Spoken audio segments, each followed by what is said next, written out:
মানে আপনি 7% লাভ করলেন, মানে এখন আমার 7% লাভ আসছে। আচ্ছা ঠিক আছে। আমাদের কথা হলো কি, আমরা আসছি এটার জন্য, আপনাদের অনুরোধ করতে আসছি, ব্যবসা তো টিকায় রাখতে হবে, আবার পাশাপাশি যারা ঈদ করবে, যারা ক্রেতা, তাদের বিষয়টা দেখতে হবে।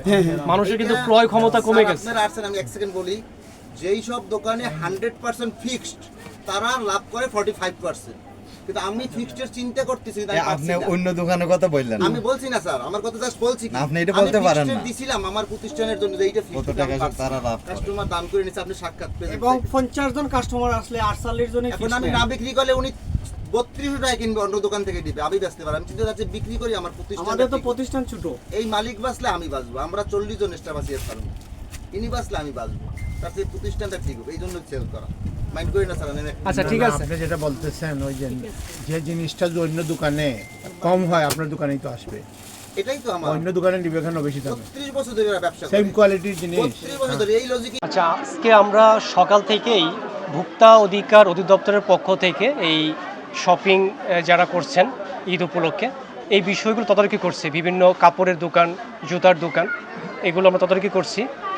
পাশাপাশি নিরাপদ খাদ্য নিশ্চিত করার লক্ষ্যেও আমাদের এই আজকের কার্যক্রম ছিল।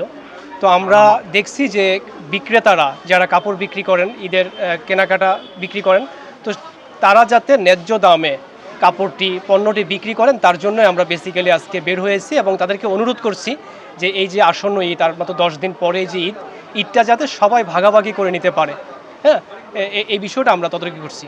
তো আমরা এখানে বেশ কিছু ফাইন্ডিংও পেয়েছি। আমরা দেখলাম কিছু কিছু ব্যবসায়ী কিছু অতিরিক্ত লাভের প্রবণতাও আছে, এবং তারা কেউ কেউ আমাদেরকে ক্রয় মেমো দেখাতে পারছেন না। তো এই বিষয়টা আমরা কিছু অসঙ্গতি পেয়েছি এবং তাদেরকে অনুরোধ করেছি যাতে করে কম দামে পণ্যটা বিক্রি করেন এবং ক্রয় মেমো যাতে রাখেন, এটা আমরা অনুরোধ করেছি।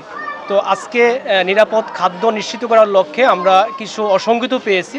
আমরা একটি হোটেল, স্বনামধন্য একটি হোটেল, তাকে আমরা 20,000 টাকা জরিমানা করেছি অনিয়মের জন্য, এবং কাপড়ে বেশ কিছু অনিয়ম পেয়েছি, যার জন্য আমরা কাপড়ের ক্ষেত্রে 2টি প্রতিষ্ঠানকে জরিমানা করেছি। তো টোটাল আমাদের আজকে জরিমানা ভোক্তা অধিকার অধিদপ্তরের আজকে তদারকি অভিযানে জরিমানা হলো 50,000 টাকা। তো ঈদ আসবে 8-9 দিন বাকি আছে। তো এই যে ভোক্তা অধিকার অধিদপ্তরের যে অভিযান, যাতে করে মানুষ ভালো খাবার পায় এবং ন্যায্য দামে তার পণ্যটি যে শপিং করতে পারে, এই উপলক্ষে এই জন্য আমাদের তদারকি অভিযান চলমান থাকবে।